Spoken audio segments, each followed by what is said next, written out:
Welcome back, everyone. So today we're going to be taking a look at Ashbury Perkins and what he did back in 2015 and his confession. And along with, we're going to take a look at what his possible motive was, along with what he had planned to possibly do before the police were able to catch up with him. Thank you for joining me today.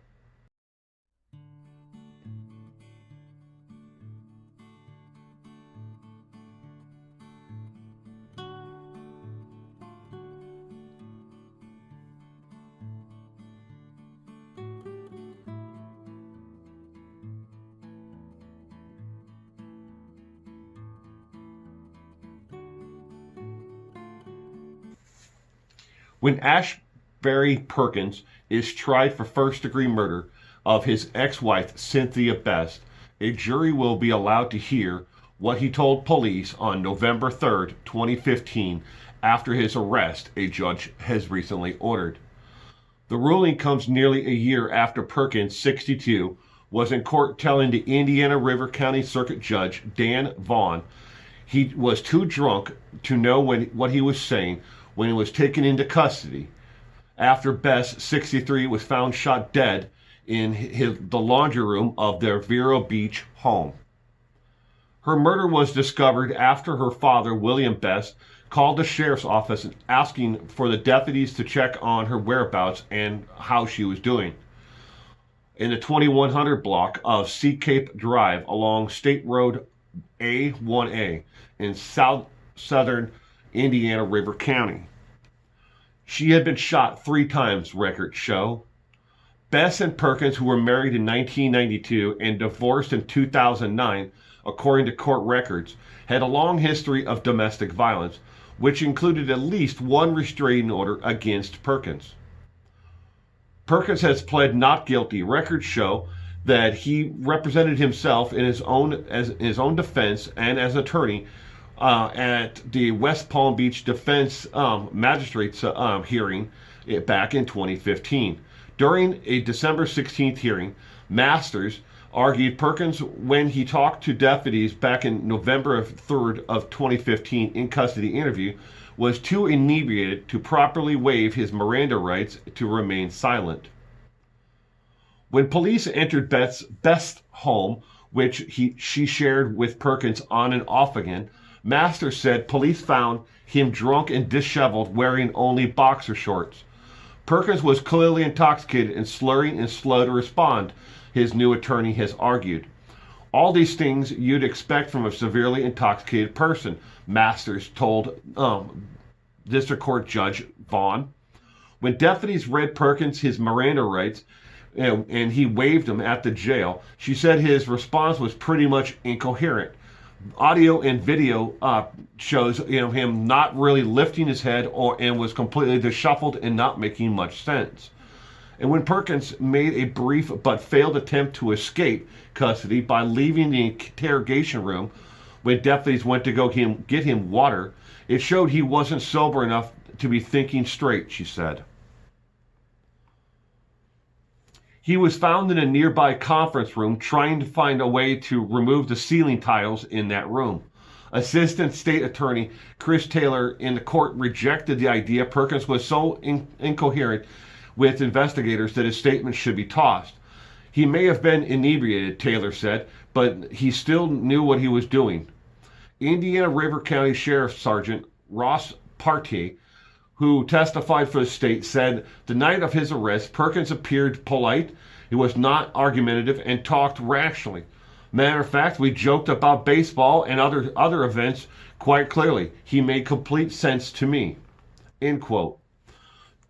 To win such a suppression ruling, a person's inebriation has to rise to a level of mania in order to invalidate a confession, Taylor said. Mania, he told Vaughn, is defined in case law so drunk as to unconsciously of the meaning of his words. The burden is not met in this case, he said. Vaughn agreed.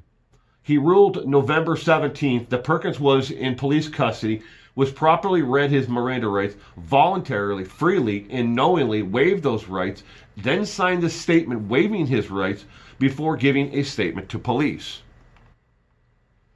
While it's clear from the evidence Perkins had consumed alcohol prior to his statement, Vaughn said he was nowhere near being in a mania phase that would rule that his admissions would be not valid.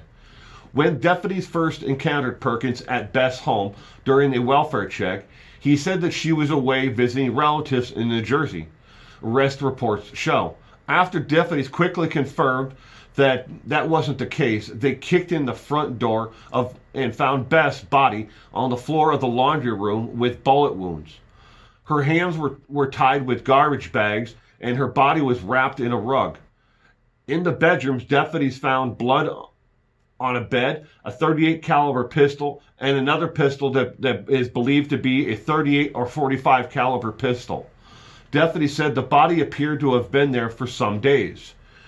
Partey said that Perkins' arrest, he talked about how he put plastic bags on her hands to keep the blood from flowing all over the place, moving her body from one point to another. Perkins confessed shooting Beth 3 times, Partey testified, and that he tried to haul her across the living room, but she was making a mess. It's unclear when Perkins will be tried. He's expected to be back in court soon on the certain status hearings court records have found. During the investigation into the home, they found that Perkins had used Beth's ATM cards, had removed over $1,300 in cash from her account, her savings account, there at a local community bank. He had also removed a couple $100 from his own and tried to use her credit card at an ATM to retrieve cash, but he didn't know the correct PIN number. In the home, besides the 2 pistols, the bundles of cash, they also found he had put the titles to all her vehicles and everything else into an envelope as if he was going to take them to try and maybe do loans against them or something else. They also found on the coffee table, next to an empty bottle of whiskey, a more than sufficient amount of sleeping pills to kill someone. They assumed that what he was going to do, Perkins, was going to end his own life, but they had showed up just before he was able to actually complete this. Perkins is now in jail.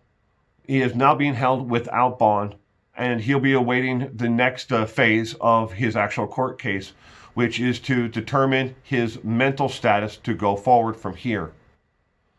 One thing is very clear. He shot his ex-wife, killed his ex-wife. Why? According to a statement that was made anonymously by a close associate of Mr. Perkins, he said to him before the divorce was actually finalized with Mrs. Best, and Best was going to take the home and the cars again. He was about to lose everything that he had besides his retirement, clothes, and some other miscellaneous household items that he had in storage. This is probably the motive behind why he did this. But he was a bumbling fool. He never thought anybody would call in a welfare check for his ex-wife, and he never thought that anybody would care or miss her.